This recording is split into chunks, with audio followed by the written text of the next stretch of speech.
Hello students, so today we will do first question of our exercise 1.3. In the first question we have write the following in decimal form. हमें जो number ये fraction दी हुई है एक तो उसे decimal form में लिखना है एंड से what kind of decimal expansion each has. तो अगर आप इन क्वेश्चंस को ध्यान से देखोगे सारे questions p by Q form में और p और q दोनों इंटीजर्स हैं और q जो है वो नॉन जीरो है. तो इसका मतलब ये सारे कौन से होंगे रैशनल नंबर.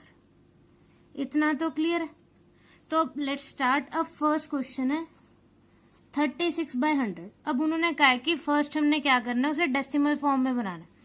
तो ये तो बिल्कुल ही सिंपल है. क्यों? नीचे क्या है सिर्फ जीरोज हैं. तो अगर नीचे 2 जीरोज हैं तो कितने डिजिट से पहले पॉइंट लगेगा 2 डिजिट से पहले. मतलब इट विल बी 0.36. क्लियरली ये हमारा आंसर आ गया. तो इसकी डेसिमल फॉर्म जो हुई वो आंसर आ गया 0.36. नेक्स्ट उन्होंने पूछा है कि डेसिमल एक्सपेंशन किस टाइप के है. एक तो होती है कि नॉन टर्मिनेटिंग जो कभी भी खत्म नहीं होती, एक होती है टर्मिनेटिंग. ये यहाँ पे खत्म होगी ना. अब 6 के बाद तो कोई नंबर नहीं आ रहा तो इस टाइप को क्या कहेंगे टर्मिनेटिंग. बिकॉज यहाँ 6 के बाद हमारी डेसिमल एक्सपेंशन रुक गई. Clear. Then we have second part 1/11. अब यहाँ पे डिनोमिनेटर में 11 है तो हम क्या करेंगे डिवाइड करेंगे. अब 111 से एज इट इज डिवाइड नहीं हो सकता तो यहाँ पे 0 आएगी. So 0 point. Again we will put 1 0 तो ये आ गई 0. डिवीजन हम जूनियर क्लासेस से करते आ रहे हैं तो ये आ जाएगा 11 9 99. अब यहाँ पे क्या रिमाइंडर बचा 1. तो अगेन आप 0 लिखोगे दोबारा 0 तो यहाँ क्या आ जाएगा 0 9 9. यहाँ पे आ गया 1. तो अगर आप चेक करो कि रिमाइंडर रिपीटेडली वही आ रहा है. यहाँ पे 1 आया अगेन 1 आया तो ये क्या सीरीज बनेगी 0.0909 आया. इसका मतलब 09 क्या होगा रिपीट होता जाएगा. तो इसे मैं क्या लिख सकती हूँ 0.09 बार. इस बार का मतलब क्या है कि ये दो डिजिट कॉन्टिन्यूसली रिपीट होते जाएंगे. So 1/11 equals to 0.09 bar. This is our answer. अब दूसरा उन्होंने पूछा था कि ये जो एक्सपेंशन है किस टाइप की है. तो ये रिपीट हो रही है ना. तो ये खत्म हो गई ये कॉन्टिन्यू ये ऐसे 0909 चलता जाएगा. तो एक तो ये नॉन टर्मिनेटिंग हुआ. नॉन टर्मिनेटिंग बट यहाँ पे क्या है कि जो ये नंबर्स हैं वो रिपीट होते जा रहे हैं. So it is non terminating repeating और यू कैन से रेकरिंग. तो ये किस टाइप में आ गया non terminating repeating. I hope it is clear. Similarly we can solve rest of the parts like we have 4 1/8. पहले मिक्स फ्रैक्शन को हम सॉल्व करेंगे. सो 8 4 32 प्लस 1 33/8. डिवीजन आती है हमें. तो ये अगर आप चेक करो यहाँ पे 40 आ गया. 8 5 40. यहाँ पे रिमाइंडर 0 आ गया. इसका मतलब ये स्टॉप हो गया यहाँ. सो यार 4.125 ये हमारा आंसर आ गया. अब ये 5 के बाद यहाँ पे रुक गया तो ये टर्मिनेटिंग है. तो इसकी क्या टाइप आई terminating. In the fourth part we have 3/13. अब 3/13 का मतलब क्या 3 को 13 के साथ डिवाइड करना. तो हम अपनी तरफ से क्या लगाएंगे 0. तो यहाँ पे 0 पॉइंट आया.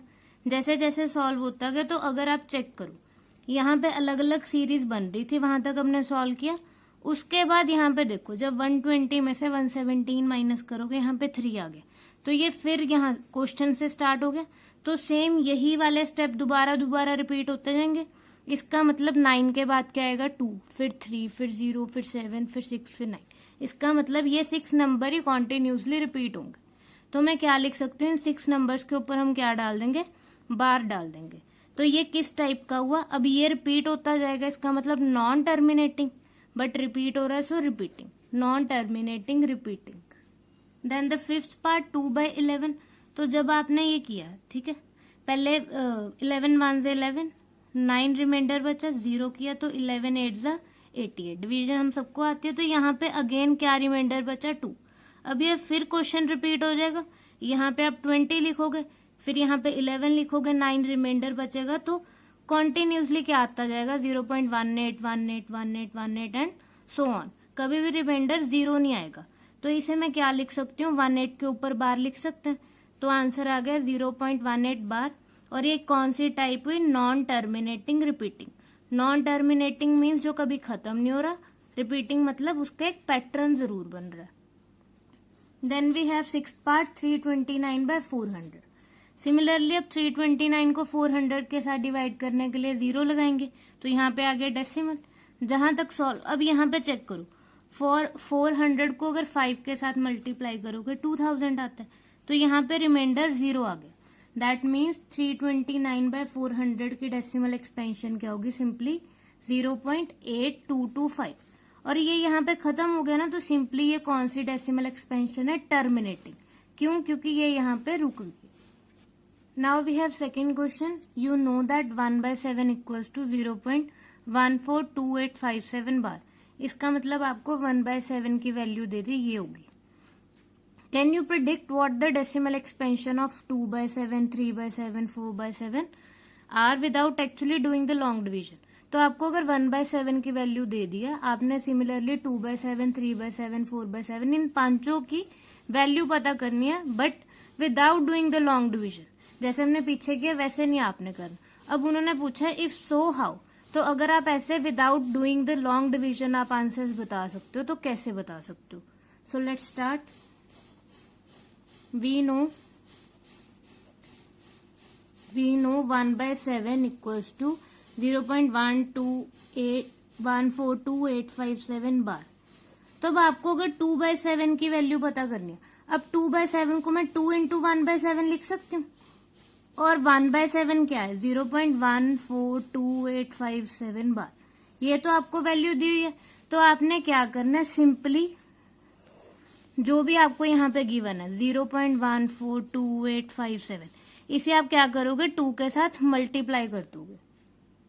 सो जब आप मल्टीप्लाई करोगे 7 2 14, 4 यहाँ पे 1 कैरी, 5 2 10, 10 + 1 11, 1 यहाँ पे कैरी यहाँ पे, तो आपको ये मल्टीप्लीकेशन आती है।